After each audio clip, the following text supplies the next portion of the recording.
Alhamdulillah kabar saya hari ini dalam keadaan sehat. Bagaimana dengan kabar Ibu sendiri? Alhamdulillah saya juga sehat. Alhamdulillah ya. Jadi sore ini kita akan berbicara atau ngobrol-ngobrol sedikit ya, Bu Ehat ya. Jadi 3 hari yang lalu saya pernah menyampaikan kepada Bu Solehat bahwa nanti saya akan melakukan supervisi di kelas Bu Solehat. Ya. Jadi nanti untuk supervisinya kita akan adakan dengan 3 tahapan. Yang pertama itu praobservasi, kemudian pelaksanaannya, kemudian yang ketiga itu pasca ya.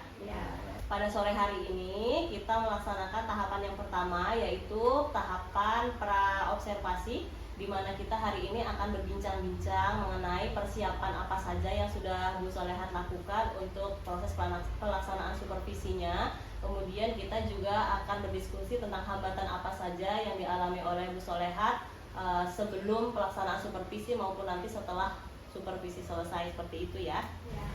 Jadi supaya nanti pelaksanaan supervisi Bu Ehat tidak ada hambatan, kemudian lancar, kemudian Bu Solehat nanti kemampuan dalam akademiknya juga bisa meningkat, seperti itu ya.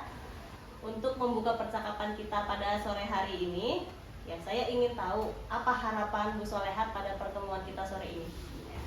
Baik Bunda, saya merasa bahagia, senang sekali karena bisa disupervisi langsung oleh rekan kerja saya. Semoga dengan adanya kegiatan ini menambahkan ilmu kepada saya sehingga saya bisa mengelola kelas dengan baik, seperti itu Bunda. Dan juga saya meminta bimbingannya, pendapatnya ketika nanti saya melaksanakan supervisi, ada kelemahan, kekurangan, nanti Bunda jangan segan-segan, tolong berikan masukan kepada saya supaya saya bisa meningkatkan kualitas pembelajaran saya di kelas nanti, seperti itu. Baik, luar biasa sekali nih yang disampaikan oleh Bu Ehat ya. Jadi tujuan kita berdiskusi siang hari ini untuk mengetahui persiapan apa saja yang sudah dilakukan oleh Bu Ehat ya untuk pelaksanaan supervisi nanti. Dan kalau boleh saya tahu nih, materi apa yang akan disampaikan pada supervisi nanti? Materi yang akan saya sampaikan ketika pelaksanaan supervisi nanti yaitu tentang zat dan perubahannya di kelas 7 ya. Dan untuk kegiatannya nanti akan dilaksanakan di hari Kamis ya, di kelas 7A, seperti itu. Oke, baik. Jadi materinya itu zat dan perubahannya yang akan dilaksanakan nanti hari Kamis di kelas 7A, seperti itu ya. Jadi terkait dari materinya tentang zat dan perubahannya ini, tentu ada tujuan pembelajaran yang ingin dicapai pada pelaksanaan supervisinya nanti. Kalau boleh tahu apa tujuan pembelajarannya? Tujuan pembelajaran yang telah saya rancang yang pertama yaitu siswa mampu menjelaskan jenis-jenis zat dengan baik, mampu mengidentifikasi perubahan wujud dengan baik, dan juga mampu menerapkan pengetahuannya secara kontekstual dalam kehidupan sehari-hari dengan menerapkan ilmu atau pengetahuan tentang perubahan zat dan perubahan wujudnya, seperti itu. Luar biasa sekali Bu Solehat ini. Saya sangat tertarik sekali ini untuk bisa segera melakukan supervisi di kelasnya Bu Solehat ini. Terima kasih. Jadi untuk tujuan pembelajaran yang sudah disampaikan tadi, area apa nih yang akan dikembangkan? Area yang akan saya kembangkan yang pertama yaitu tentang kemampuan siswa dalam berkolaboratif atau bekerja sama, di mana nanti saya akan membuat kelompok ya siswa berdasarkan dengan kemampuan awalnya atau berdasarkan asesmen awal, seperti itu Bu Erna. Terus yang kedua saya akan melatih kemandirian siswa, kemampuan siswa dalam mempresentasikan. Jadi nanti setelah diskusi nanti siswa juga mempresentasikan, dan juga saya ingin melatih siswa dalam memecahkan masalah nanti, di mana nanti LKPD yang saya buat itu nanti ada permasalahan-permasalahan yang saya ambil dari lingkungan sekitar seperti itu dari kehidupan sehari-hari. Baik, luar biasa sekali Bu Soletri ya. Jadi untuk tujuan yang akan dikembangkan atau area yang akan dikembangkan tadi yang pertama itu kolaborasi ya. Betul. Untuk siswanya dibentuk menjadi beberapa kelompok seperti itu untuk memecahkan permasalahan kehidupan sehari-hari.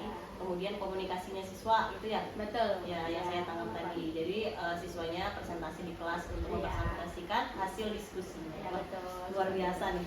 Jadi benar-benar tidak sabar ini saya pengen segera supervisi. Iya. Oke. Jadi dari tujuan atau area yang dikembangkan oleh Bu Eha tadi ya, apa saja yang sudah dipersiapkan oleh Bu Eha? Ya, persiapan yang sudah saya siapkan yang pertama saya sudah membuat RPP, yang kedua saya sudah membuat LKPD, yang tadi yang berbeda-beda seperti itu, dimana saya membagi 3 kelompok ya, dari kelompok sedang, kelompok rendah, sedang, sama tinggi seperti itu. LKPD ini jadi berbeda-beda nanti guna. Terus setelah itu saya juga sudah membuat PowerPoint dalam pembelajaran juga untuk membantu pemahaman siswa dalam memahami materi zat dan perubahannya. Itu guna. Dan juga saya sudah menyiapkan lembar penilaian afektif, psikomotor, dan juga kognitif yang sudah saya siapkan seperti itu guna. Alhamdulillah ini persiapan Ibu Eha sudah luar biasa lengkap ya, dimulai dari MPP, LKBD yang bervariasi sesuai kebutuhan murid dan juga PowerPoint dan lain sebagainya ya. Jadi mudah-mudahan nanti pembelajarannya bisa sukses lancar. Amin. Ya. Oke, kemudian nih strategi apa yang Bu Eha kembangkan di RPP yang digunakan nanti? Di RPP yang strategi yang saya terapkan di RPP yaitu saya menerapkan metode discovery learning, dan juga saya menerapkan metode pembelajaran diferensiasi dan juga mengkolaborasikan PSE dalam kegiatannya. Ya, soalnya selain karena pembelajaran itu kan memang kita harus melihat perbedaan siswa ya, makanya saya menerapkan pembelajaran berdiferensiasi tadi dengan membagi siswa dalam beberapa kelompok ya. Terus saya menerapkan PSE dalam kegiatannya karena pembelajaran sosial emosional itu sangat baik kan Bu ya. Jadi saya terapkan juga dalam kegiatan proses pembelajaran seperti itu. Luar biasa sekali. Baik, luar biasa sekali Bu Eha yang disampaikan nih. Jadi pembelajarannya sudah pembelajaran sosial emosional ya, yang terintegrasi kepada pembelajaran berdiferensiasi. Ya. Untuk pembelajaran berdiferensiasinya, Bu Eha ditekankan pada diferensiasi apa ini? Pembelajarannya ditekankan pada diferensiasi proses Bu, ya, dimana saya membagi anak-anak menjadi beberapa kelompok ya, sesuai dengan kebutuhan masing-masing siswa dan berdasarkan kemampuan awal siswa dalam mempelajari materi tersebut. Luar biasa sekali Bu Eha ya. Jadi alhamdulillah kalau persiapannya sudah bagus gitu ya, sudah dipersiapkan secara matang. Jadi insya Allah nanti hari Kamis saya akan mengunjungi kelas Bu Eha untuk melakukan supervisi ya.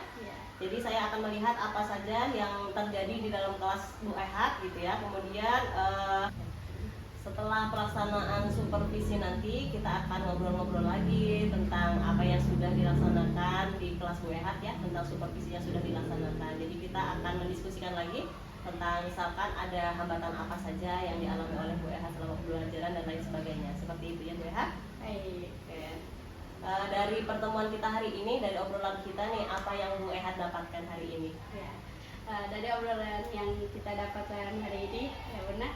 Yang pertama saya mendapatkan gambaran untuk pembelajaran nanti yang akan saya lakukan di hari Kamis ya Bu ya, dimana saya mendapatkan pengetahuan, terus saya mendapatkan pencerahan bagaimana nanti melaksanakan kegiatan proses pembelajaran nanti seperti itu benar. Baik, luar biasa sekali Bu Eha ya. Jadi senang sekali nih hari ini Bu Eha sudah meluangkan waktu bersama saya untuk ngobrol-ngobrol terkait persiapannya untuk pelaksanaan supervisi nanti hari Kamis ya. Semoga nanti supervisinya berjalan lancar ya, sampai ketemu di supervisi nanti hari Kamis. Baik, nah dengan senang hati nanti saya akan tunggu ya kedatangan Bu Eno nanti di kelas untuk mensupervisi saya. Saya juga merasa sangat termotivasi nih, lebih semangat lagi dalam menyediakan media-media dalam menyiapkan strategi untuk kegiatan supervisi nanti seperti itu. Nah ya. Kita akhiri ya percakapan kita hari ini. Terima kasih atas waktunya lo ya. Sama-sama. Assalamualaikum warahmatullahi wabarakatuh. Waalaikumsalam.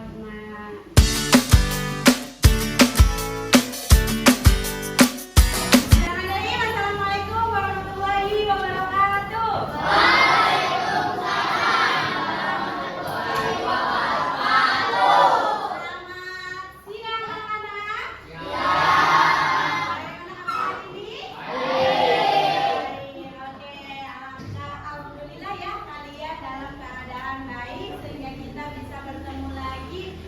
Bersama-sama belajar IPA.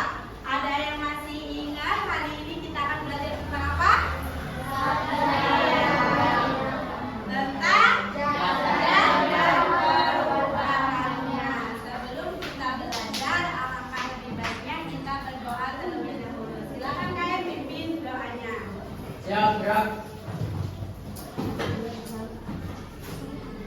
Pelajaran hari ini akan segera dimulai. Marilah kita membaca doa.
Kenapa? Kita harus tahu bahwa benda itu bisa berubah wujud. Kenapa?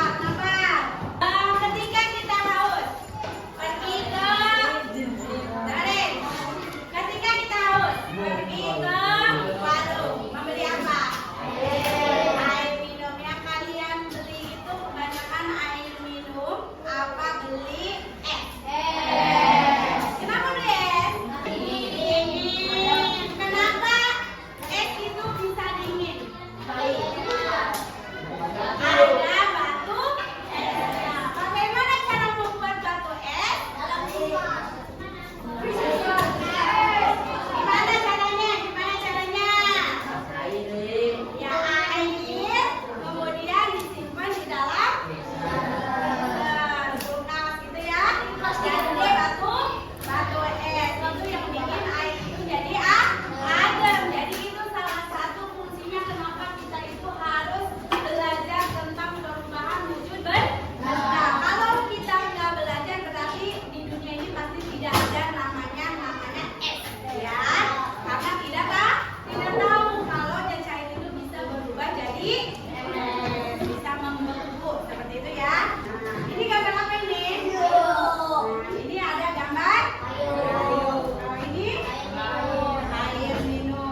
Selamat sore Ibu Siti Mariam. Selamat sore Ibu Selamat Sorehat. sore. Apa kabar Bu hari ini? Alhamdulillah sehat Ibu. Alhamdulillah. Bu Sorehat bagaimana kabarnya? Alhamdulillah sehat juga. Alhamdulillah. Buana juga gimana kabarnya? Alhamdulillah saya juga sehat luar biasa Bu hari ini. Walaupun di cuaca yang panas ini alhamdulillah masih semangat. Biasanya hujan ya. kalau Iya, di sini, ini. tapi hari ini alhamdulillah. Kemarin Iya. kan hujan-hujanan. Iya. Mohon izin ya Bu untuk memulai percakapan pasca observasi hari ini. Iya, silakan Bu. Baik. Oke, Bu Sorehat kita mulai ya. Oke, Bu Sorehat, jadi hari ini setelah Bu Ehat melakukan kegiatan observasi sebelumnya, hari ini kita akan melakukan percakapan pasca observasi. Jadi di mana hari ini saya akan memberikan beberapa pertanyaan kepada Bu Ehat ya terkait pelaksanaan observasi yang sudah Ibu lakukan pada pembelajaran sebelumnya. Ibu ya. Iya. Jadi tujuannya kita melakukan percakapan pasca observasi ini untuk mengetahui bagaimana pembelajaran Bu Ehat berlangsung, kemudian tantangan apa saja yang sudah Bu Ehat hadapi selama pembelajaran tersebut. Ya. Untuk pertanyaan yang pertama ya Bu ya, bisa dimulai ya. Untuk pertanyaan yang pertama ini, bagaimana perasaan Bu Ehat setelah saya melakukan observasi di pembelajaran Bu Ehat pada sebelumnya? Izin menjawab ya Bunda. Jadi perasaan saya ketika Bunda melakukan observasi di dalam pembelajaran saya, ketika saya melakukan pembelajaran gitu maksudnya, saya merasa bahagia sih benar karena kita bisa bekerja sama. Terus yang kedua karena ini merupakan pengalaman saya ya di observasi sama rekan sejawat, jadi saya merasa grogi seperti itu benar. Tapi alhamdulillah di balik itu semua pembelajaran bisa terlaksana dengan baik sih seperti itu. Alhamdulillah ya Bu ya, kalau Bu Ehat merasa senang ketika pelaksanaan observasinya. Kemudian bisakah Ibu ceritakan kembali area pengembangan yang Ibu harapkan ketika pembelajaran tersebut? Kemudian langkah-langkah pembelajaran yang sudah Ibu lakukan seperti apa? Iya. Tahap pengembangan area pengembangan yang saya ingin kembangkan. Kebetulan kemarin kan saya menyampaikan materi tentang zat dan perubahannya ya Bu ya. Jadi di situ saya ingin mengembangkan kemampuan kolaborasi siswa dan juga kemampuan berkomunikasi siswa gitu. Nah, langkah pembelajaran yang saya sudah lakukan, yang pertama saya menerapkan pembelajaran berdiferensiasi, di mana pertama saya kan melakukan penilaian diagnostik terlebih dahulu ya Bu ya. Jadi saya membagi siswa ke dalam beberapa kelompok sesuai dengan tingkat pemahaman siswa, terus kemudian sesuai dengan gaya belajar siswa seperti itu. Dan saya memberikan LKPD yang berbeda-beda dengan tingkat kesulitan yang berbeda-beda juga. Terus kemudian saya meminta siswa menyajikan hasil diskusi kelompoknya dengan cara presentasi di depan seperti itu. Itu langkah-langkah yang sudah saya lakukan. Saya potong dari ya Bu ya. Jadi untuk materinya zat dan perubahannya, kemudian untuk area pengembangannya yaitu kolaborasi dan juga komunikasi siswa. Ya. Kemudian langkah pembelajarannya itu strateginya Ibu menggunakan pembelajaran berdiferensiasi, kemudian menggunakan juga LKPD, kemudian juga membagi siswa menjadi beberapa kelompok sesuai dengan kemampuannya. Seperti itu ya Bu ya. Baik. Sekali. Menurut Ibu ini sejauh mana area pengembangan yang sudah dilakukan dalam pembelajaran Bu Ehat? Apakah sudah sesuai dengan harapan atau belum? Ya, sedikit banyaknya sudah sesuai dengan harapan sih Bu ya. Di mana siswa bisa bekerja sama, tapi di balik itu juga masih banyak kekurangan juga. Ada kekurangan yang emang harus nanti ke depannya harus saya perbaiki seperti itu. Menurut Ibu karena masih ada kekurangan ya dan sudah sesuai harapan tapi belum maksimal seperti itu ya Bu ya. Jadi menurut Ibu kendala apa nih yang menyebabkan proses pembelajarannya itu atau tahapan-tahapan yang Bu Sorehat lakukan itu masih ada hambatannya? Kendalanya kan saya menyampaikan materi itu di kelas 7 ya, di kelas 7. Nah, kan kelas 7 itu masa-masa peralihan dari SD ke SMP. Jadi emang masih banyak perlu bimbingan agar ketika saya menerapkan metode pembelajaran baru, jadi siswa itu belum terbiasa seperti itu, masih terbawa nih kebiasaan waktu di SD-nya seperti itu ya. Jadi masih ada beberapa siswa yang memang dia belum masih kebingungan nih apa yang harus dia lakukan, jadi masih pasif seperti itu. maupun itu saat diskusi ataupun saat presentasi seperti itu. Terus yang kedua, waktu juga, karena emang kita belajarnya sore ya, yang harusnya kita kan belajar 1 jam itu 40 menit, ini mah kita 30 menit. Jadi itu tuh mulai apa ya, waktunya sangat sempit gitu. Nah itu juga yang jadi kendala dalam proses pembelajaran. Iya, baik. Jadi karena siswa kita itu dari yang kelas 7 tadi, Iya. dari peralihan SD ke SMP, jadi masih perlu ini ya Bu ya, bimbingan. Ya, kemudian juga waktu ya. Iya. Jadi harusnya kita 40 menit, hanya 30 menit pembelajarannya. Iya. Jadi sangat mepet sekali. Iya. Jadi dengan adanya kendala tersebut nih, solusi apa yang tepat menurut Bu Ehat yang bisa untuk mengatasi tantangan atau permasalahan yang Bu Ehat hadapi? Ya. Solusi yang bisa memperbaiki tadi kelemahan-kelemahan atau kekurangan pembelajaran yang saya lakukan, yang pertama yaitu saya harus memberikan banyak bimbingan nih, masih harus apa ya, kasih bimbingan lebih kepada siswa, biar nanti kalau misalkan kemarin kan contohnya kemarin saya menggunakan model pembelajaran discovery learning ya, jadi harus memberi arahan gitu biar semua siswa itu paham apa yang harus mereka lakukan gitu. Selain itu, selain memberikan bimbingan, saya juga harus memberikan bimbingan, terus harus memberikan motivasi biar mereka itu semangat belajarnya gitu, agar tidak ada lagi siswa yang pasif seperti itu ya Bu ya. Terus kalau misalkan soal waktu, mungkin nanti saya itu padahal saya udah mengalokasikan waktunya nih Bu, tapi saya masih kurang tegas gitu. Jadi misalkan waktu diskusi harusnya kan 15 menit, itu mah karena anak tadi masih banyak ada yang sedikit bercanda gitu tuh, jadi itu molor sekali waktunya nih. Jadi nanti saya harus memanage waktu itu, harus lebih ini lagi teralokasi lebih baik lagi seperti itu. Terima kasih atas jawaban dari Bu Ehat. Luar biasa sekali nih alternatif solusi yang akan Bu Ehat lakukan. Yang pertama yaitu harus memberikan bimbingan kepada siswa seperti itu ya. Kemudian juga motivasi supaya siswa itu lebih aktif dan juga bisa memanajemen waktu dengan baik ya, dengan minimnya waktu yaitu cuma 30 menit ya. Jadi harus dimaksimalkan dengan baik. Jadi semoga apa yang menjadi solusi yang Bu Ehat sampaikan tadi mudah-mudahan bisa terrealisasi dengan baik. Kemudian pembelajaran selanjutnya nanti juga bisa lebih baik lagi sesuai dengan yang Bu Ehat harapkan ya. Kemudian kapan nih menurut Bu Ehat rencana itu akan dilaksanakan? Rencana untuk perbaikan. Iya, rencana perbaikan. Rencana untuk perbaikannya, insya Allah kan kalau misalkan ada pantun katanya ikan cepat ikan tetik, semakin cepat semakin baik gitu kan ya. Iya. Nah kebetulan nanti besok nih saya ada jadwal di kelas 7A, dan kebetulan juga kemarin kan kita observasinya di kelas 7A.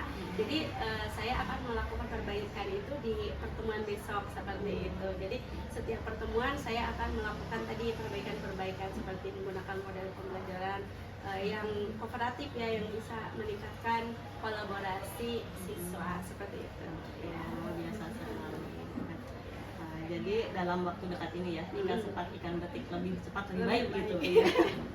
Jadi pembelajaran yang sudah Ibu Ehat laksanakan nih ya, pas observasi kemarin itu skalanya berapa ini untuk pembelajarannya dari angka 1 sampai 10 skalanya? Skalanya ya, karena tadi masih banyak kekurangan juga ya.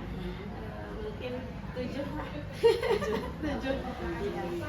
Jadi mudah-mudahan nanti dengan adanya solusi-solusi yang Bu Ehat sampaikan tadi, mudah-mudahan nanti bisa meningkat ya Bu ya. Amin. Bisa ke 8 atau mungkin bisa ke 10 seperti itu. Iya. Oke Bu Ehat, terima kasih atas jawaban-jawabannya, luar biasa sekali. Tapi mungkin saya akan sedikit menyampaikan ulasan dari saya terkait dengan observasi yang sudah saya lakukan di kelas Bu Ehat. Jadi seperti yang Bu Ehat sampaikan tadi, masih ada beberapa kekurangan ya. Yang saya lihat kemarin itu ketika diskusi kelompok masih ada siswa-siswa yang mungkin agak ribut seperti itu ya. Kemudian pembelajaran di kelasnya sudah cukup baik ya, sudah cukup baik. Pembelajaran berdiferensiasinya juga sudah nampak seperti itu ya, dengan memberikan soal-soal yang sesuai dengan tingkat kemampuan siswa seperti itu. Kemudian PSE-nya juga sudah terlihat Bu ya. Jadi kolaborasi siswa, kemudian komunikasi siswa juga sudah baik. Mungkin seperti itu dari saya. Terima kasih Bu Erhat atas jawaban-jawaban dari Bu Erhat. Mohon maaf sudah mengganggu waktunya. Mohon maaf juga sudah ikut di kelasnya Bu Erhat seperti itu. Ya, Bapak malah menjadi pengalaman baru dan pembelajaran baru untuk saya. Dan juga saya minta refleksinya nih untuk perbaikan di pembelajaran saya, Bu Erhat. Siap. Iya. Mudah-mudahan nanti di pembelajaran Bu Erhat selanjutnya bisa lebih baik lagi sesuai dengan harapan, kemudian juga sesuai dengan apa yang Bu Erhat inginkan. Amin. Terima kasih Bu Erhat ya. Ya. Saya akhiri percakapan hari ini. Assalamualaikum warahmatullahi wabarakatuh. Waalaikumsalam warahmatullahi wabarakatuh.